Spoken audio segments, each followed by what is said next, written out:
Good evening, my name is Carlo David. Tonight we're on Sproul Plaza. We will be bringing in election results in Berkeley in the state of California. And a lot of hotly contested races all over the country that will decide control of the Senate in President Obama's last 2 years in office. I will also be joined by representatives from both parties as we discuss exit polls.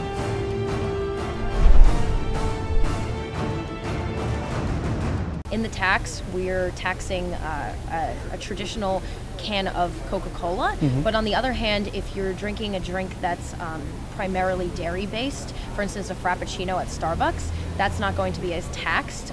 They're only going to be taxing the corn syrup, the sweetener that's placed in that, but they're not taxing the dairy portion of the drink. And so whereas a Coca-Cola can, they're taxing every ounce of that drink, they're not taxing every ounce of a Frappuccino. We don't think that this is a fair use of money at all. This is going to be over $7 billion repaid over the next 40 years at over $300 million a year. That's not going to help education. They are taking advantage of the drought crisis we are in order to make long-term improvements to our water infrastructure. They're going to have serious environmental impacts. For immigration, he should take executive action. We've had our own past ASUC Senator Ju Hong and past Cal student call him out on stage, on TV about all that. He has the power, and now he has nothing to lose, and I don't think any Democrat that's going to run in 2016 is that progressive, is even close to as progressive as he was in 2008. So I hope he'll just go for it and give a lot for people to remember. I think President Obama should just go for it. Honestly, he has 2 years left. You know, the legislature's not going to do anything. They're not going to touch it, even with a 6-foot pole. It's a dead issue unless he takes executive action. And I think if he does, you know, it sets the tone for 2016.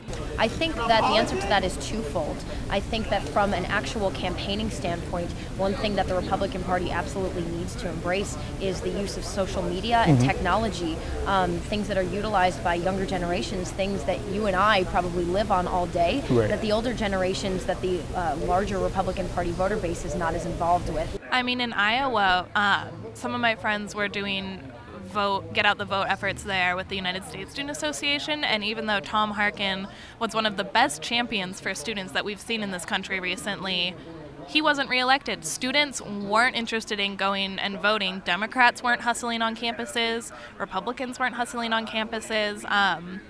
So I think in all of those states, voter apathy was at a huge height. I think that a lot of people are getting sick of the two-party system, and I can't say I blame them.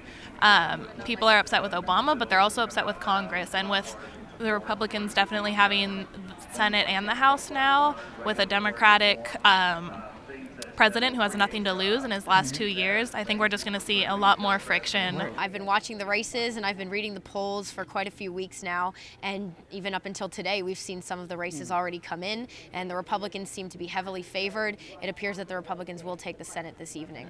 To work with Congress, make sure obviously not to sacrifice his progressive values, but to make right on the promises that he's made in a way that's just for all Americans, and that leaves us in a better position come 2016. Now that Republicans have regained control of the Senate, how will this play out for President Obama's last 2 years in office? In a lot of hotly contested races where Democrats were poised to win or to defeat the Republican challengers, they failed to do so. A lot of issues played a huge role in this year's midterm election. From President Obama's growing in popularity, ISIS, the crisis on Ebola, minimum wage, women's rights, the state of the economy.